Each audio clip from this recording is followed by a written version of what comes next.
People in Chattanooga want to know why all 5 murders in the city this year remain unsolved. Good evening. I'm Josh Rowe. Tonight, law enforcement and prosecutors answered that question and a whole lot more. Brittany Nicholson joins us now with that story. Brittany.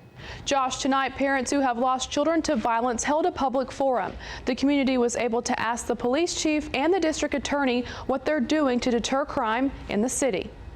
Why does a cocaine or drug charge carry more sentences?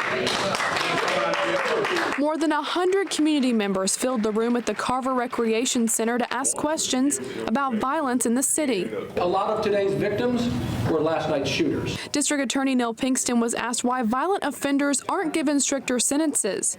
He explained he has to follow state guidelines.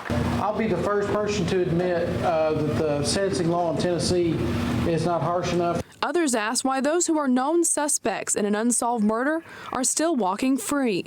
So many times we watch these TV shows and we think that crimes ought to be solved like they are on TV, and it just doesn't happen that way.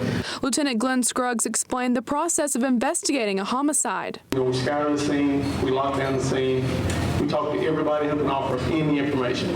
Chief Fletcher says many witnesses are afraid to come forward.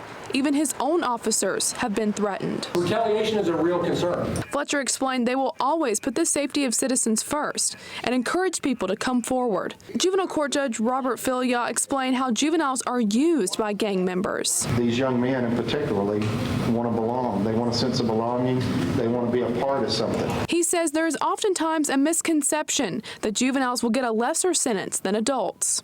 Other people are telling them out on the streets, hey, you're just a juvenile. Nothing serious is going to happen to you. Don't worry about it. Here, you carry the gun.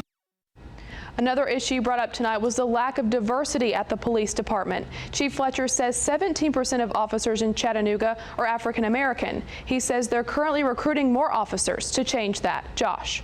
Brittany, thank you. The group announced tonight they're holding an event in April for families who want to keep their kids from living a life of